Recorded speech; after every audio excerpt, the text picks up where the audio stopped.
చూసినట్టయితే బీసీల మీద అణచివేత ధోరణి విద్యార్థి దశ నుండినే మొదలవుతోంది.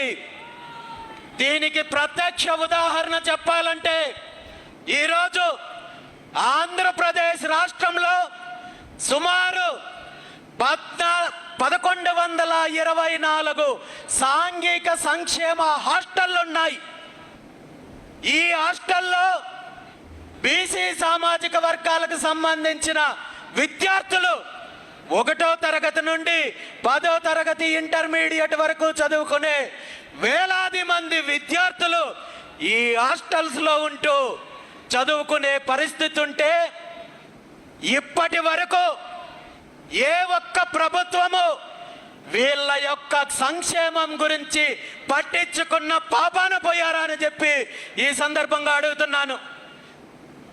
ఆంధ్రప్రదేశ్ రాష్ట్రంలో ఉన్న 1124 బీసీ హాస్టల్స్ కు కనీసం ఒక్క హాస్టల్ కూడా సొంత భవనం లేదంటే వీళ్ళకున్న చిత్తశుద్ధి ఏంటో మనం అర్థం చేసుకోవాలి. ఈరోజు ప్రభుత్వాలు గత కొన్ని రోజుల క్రితమే మనం చూసాము 3,32,000 కోట్లు ఏదైతే ప్రవేశపెట్టారో, బడ్జెట్ ప్రవేశపెట్టారో, ఇందులో బీసీ విద్యార్థులు భావి భవిష్యత్తుని నిర్ణయించే యువతకు, విద్యార్థులకు భవనాలు కట్టించడానికి మీకు నిధులు లేవా అని చెప్పి ఈ సందర్భంగా నేను ముఖ్యమంత్రి చంద్రబాబు నాయుడు గారిని అడుగుతున్నాను. అదేవిధంగా ఈరోజు అద్దె భవనాల్లో ఉంటూ చిన్న చిన్న గదుల్లో ఒక్కొక్క గదిలో 20-30 మందిని కనీసము ఏదో కోళ్ళలాగానో లేదా పశువుల్లాగో వాళ్ళని ట్రీట్ చేసే పరిస్థితి ఉంది. కనీస సౌకర్యాలు కల్పించడం లేదు. కనీసము ఈ విద్యార్థులకు పౌష్టికాహారమైన అందిస్తున్నారా అంటే ఒక్కొక్క విద్యార్థికి ప్రభుత్వం అందిస్తున్న మెస్ ఛార్జెస్ ఎంతో మీకు తెలుసా? ఒక్క పూటకే ఎవరికైనా తెలుసా? మన బిడ్డలు, వేలాది మంది బిడ్డలు ఈరోజు బీసీ హాస్టల్స్ లో చదువుకుంటున్నారు.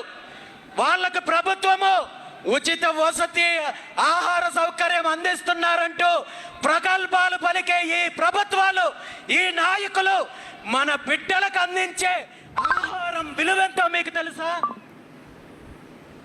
ఒక్కో పూటకి కేవలం 13 రూపాయలు మాత్రమే అందిస్తున్నారు.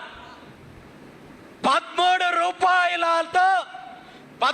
రూపాయలతో ఒక్క పూట భోజనం ఎక్కడైనా దొరుకుతుందా?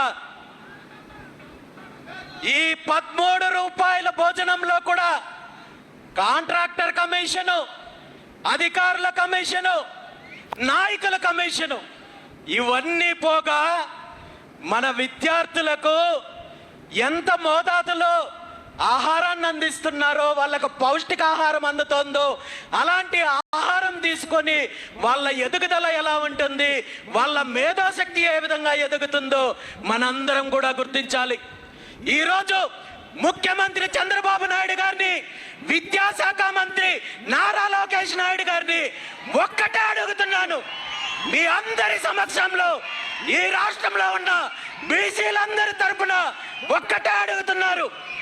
మీకు కూడా ఒక అబ్బాయి ఉన్నాడు, ఒక కొడుకున్నాడు, చంద్రబాబు నాయుడు గారి మనమడున్నాడు. మీ మనమన్నే ఈ రాష్ట్రంలో ఉన్న 1124 హాస్టల్స్ లో ఎక్కడైనా సరే ఒక్క హాస్టల్లో చేర్పించి వారం రోజులు, కేవలం వారం రోజులు మీ మనమన్ని ఈ హాస్టల్లో పెడితే వారం రోజుల తర్వాత మీ మనమడు మీ దగ్గరకు వచ్చి, తాతయ్య ఈ హాస్టల్లో వసతి సదుపాయం చాలా అద్భుతంగా ఉంది, ఆహారం చాలా అద్భుతంగా ఉంది అని మీకు చెప్పినట్టయితే దీనిపైన మీరు ఎటువంటి చర్యలు తీసుకోవద్దు, మీకు సన్మానం చేస్తాము అని ఈ సందర్భంగా తెలియజేస్తూ, అలా కాదు అంటే ఇప్పటికైనా కళ్ళు తెరిచి ఏ వేల మంది విద్యార్థులు భవిష్యత్తును నిర్ణయించే సాంఘిక సంక్షేమ హాస్టళ్లను వెంటనే సొంత భవనాలు నిర్మించాలి.